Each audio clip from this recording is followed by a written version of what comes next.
Welcome to 99 TV. అందరికీ నమస్తే. దేశం మొత్తం మీద కూడా ఆంధ్ర రాజకీయాలు ఏ స్థాయిలో ఉంటాయి అనేటువంటిది ప్రత్యేకంగా చెప్పాల్సినటువంటి అవసరం లేదు, అందరికీ తెలిసిన విషయమే. ఎందుకంటే కులం యొక్క బలాబలాలు ప్రాతినిధ్యాలతోటి నువ్వెంతంటే నువ్వెంత ఆధిపత్య పోరు అనేటువంటిది చాలా బలంగా ఎక్కువగా కనపడేటువంటి రాజకీయం ఎక్కడన్నా ఉంది అంటే అది ఆంధ్రప్రదేశ్ అనేటువంటిది టక్కున ఎవరిని అడిగినా కానీ చెప్తారు. ఇది అందరికీ తెలిసిన విషయమే. ఆంధ్ర రాజకీయాలను మించినటువంటి రాజకీయాలు ప్రస్తుతం తెలంగాణ రాష్ట్రంలో జరుగుతున్నాయి అనేటువంటి స్థాయిలో చర్చ జరుగుతుంది అన్నట్లుగానే మనం ప్రధానంగా చెప్పాలి. ఎందుకంటే అధికార కాంగ్రెస్ ప్రతిపక్ష బీఆర్ఎస్ మధ్య కూడా చాలా హోరాహోరీగానే ఫైట్ జరుగుతుంది అన్నట్లుగానే చెప్పాలి. ప్రతి సవాళ్ల మధ్య కూడా రాజకీయం నడుస్తుంది తెలంగాణలో. చాలా రసవత్తరంగా మారాయి అనేటువంటి చర్చ అయితే జరుగుతుంది. ప్రస్తుతం మనం ఇవాళ చర్చిద్దాం సవాళ్ల తెలంగాణ. కాంగ్రెస్ పార్టీ అధికారంలో ఉన్న నేపథ్యంలో కాంగ్రెస్ పార్టీ ముఖ్యమంత్రి అంటే ప్రస్తుత తెలంగాణ రాష్ట్ర ముఖ్యమంత్రి రేవంత్ రెడ్డి బహిరంగంగా చర్చిద్దాం అని చెప్పి ఒక సవాల్ బీఆర్ఎస్ పార్టీకి విసిరారు. అది కూడా ప్రతిపక్ష నాయకుడు కేసీఆర్కు ప్రతిపక్ష హోదాలో ప్రతిపక్ష నాయకుడి హోదాలో అసెంబ్లీకి రండి చర్చిద్దాం అనేటువంటి స్థాయిలో కూడా మాట్లాడారు. ఆ విసిరినటువంటి రేవంత్ రెడ్డి విసిరినటువంటి సవాల్ను ఇటు బీఆర్ఎస్ పార్టీ నేతలు స్వీకరించారా స్వీకరించలేదా, ఎందుకు మా నాయకుడు సవాల్ విసిరినా కానీ ఎందుకు ఎవరు స్పందించలేదు అనేటువంటి స్థాయిలో కూడా ఇటు కాంగ్రెస్ పార్టీ నాయకులు చాలా తీవ్ర స్థాయిలోనే విమర్శలు చేశారు. వారంతా కూడా గన్ పార్క్ దగ్గరికి వెళ్ళారు. చాలామంది ఏది మేము ఇక్కడికి వచ్చాం, మంత్రులు వస్తారా, కేటీఆర్ వస్తారా, ఇంకెవరు వస్తారా, మాజీ మంత్రులు వస్తారా, మాజీ మంత్రులు ఎవరు వస్తున్నారు, ఏ నాయకులు రాబోతున్నారు, ఇక్కడికి రండి, మేము ఇక్కడికి వచ్చి కూర్చున్నాం, మీకోసం వెయిట్ చేస్తున్నాం అని చెప్పి చాలాసేపు వెయిట్ చేశారు. సరిగ్గా ఒక రోజు గడిచింది.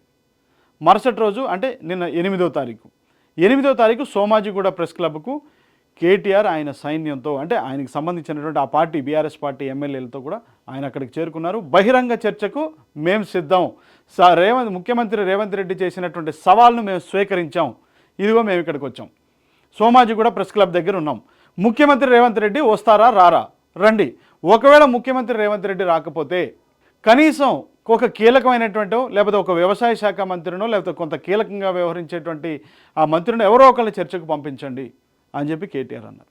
ఇంత జరిగినప్పటికీ కూడా అంటే ఏ ఒక్కరూ రాకపోవడంతో వాళ్ళు 2 గంటలు వెయిట్ చేశారు. నిన్న 11 గంటల దగ్గర నుంచి 1 గంట వరకు కూడా వాళ్ళు వెయిట్ చేసినటువంటి పరిస్థితి ఉంది. కానీ ఏ విధమైనటువంటి స్పందన రాకపోగా ఎవరు అక్కడికి రాలేదు. కాంగ్రెస్ పార్టీ నాయకులు రాలేదు. కాంగ్రెస్ పార్టీ నాయకులు అక్కడికి రాలేదు అని అంటే వాళ్ళకి చిత్తశుద్ధి లేదు అనేటువంటి స్థాయిలో కూడా బీఆర్ఎస్ పార్టీ నేతలు మాట్లాడారు. అవి కూడా మనం చూసాం. కానీ కేటీఆర్ ఇక్కడే సరిగ్గా ఈ అంశం దగ్గరే ఆయన బహిరంగంగా కొన్ని వ్యాఖ్యలు చేశారు. కాంగ్రెస్ పార్టీ పైన ప్రత్యేకించి ముఖ్యమంత్రి రేవంత్ రెడ్డిని టార్గెట్ చేసి తీవ్ర స్థాయిలోనే విమర్శలు చేశారు ఆయన. ఈ 18 నెలల కాలంలో 70 లక్షల మంది రైతులను రేవంత్ రెడ్డి కాంగ్రెస్ సర్కార్ మోసం చేశారు, అమలు కానిటువంటి హామీలతో ప్రజలను మోసం చేస్తున్నారు, బహిరంగ చర్చకు రావడానికి వాళ్ళకు ధైర్యం లేదు, ప్రత్యేకించి ముఖ్యమంత్రి రేవంత్ రెడ్డికి ధైర్యం లేదు, ఆయనకు రచ్చ చేయటమే తెలుసు తప్ప చర్చ చేయించడం చేత కాదు అనేటువంటి స్థాయిలో కూడా కేటీఆర్ విమర్శించారు. అదే కాదు, ఇంకా తీవ్ర స్థాయిలో అసలు తెలంగాణ రాష్ట్రం ఏర్పడిందే నీళ్లు నిధులు నియామకాలు అనేటువంటి ఒక ట్యాగ్ లైన్తో ఈ టైటిల్ తోటి ఏర్పడింది. అంటే వీటి కోసం ఒక పోరాటం జరిగింది, స్వరాష్ట్రం సాధించుకోవటం జరిగింది. కానీ ఈ స్వరాష్ట్రంలో బీఆర్ఎస్ బీఆర్ఎస్ పార్టీ అధికారంలో ఉన్నంత వరకు అంతా బాగానే ఉంది. కానీ కాంగ్రెస్ పార్టీ అధికారంలోకి వచ్చిన తర్వాత నీళ్ళన్నీ ఆయన గురువుగారు అయినటువంటి చంద్రబాబు నాయుడు ఆంధ్రప్రదేశ్కు ఆయన తరలి వెళ్ళిపోతుంటే ఈ నీళ్ళన్నీ తెలంగాణ రాష్ట్రానికి సంబంధించినటువంటి నీళ్ళన్నీ కూడా అటు దారాదత్తం చేస్తున్నారు, ఆంధ్రాకి దారాదత్తం చేస్తున్నారు, అటు తరలిపోతున్నాయి. నిధులన్నీ కూడా ఇక్కడ ఈ తెలంగాణ సంపద కానీ తెలంగాణకు సంబంధించినటువంటి సంపద కానీ ఇదంతా కూడా నిధులన్నీ కూడా ఢిల్లీకి వెళ్ళిపోతున్నాయి.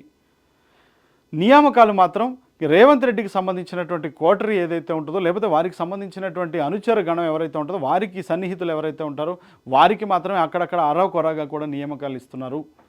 ఇది ప్రస్తుత తెలంగాణ. ఈ నీళ్లు ఆంధ్రాకి పోతున్నాయి, నిధులు ఢిల్లీకి పోతున్నాయి, నియామకాలు వాళ్ళ గుప్పెట్లో ఉంటున్నాయి అనేటువంటి స్థాయిలో కేటీఆర్ చాలా తీవ్ర విమర్శలే ఇటు ముఖ్యమంత్రి రేవంత్ రెడ్డి పైన చేశారు. సరే, ఇక్కడ వరకు ఇట్లా జరిగింది.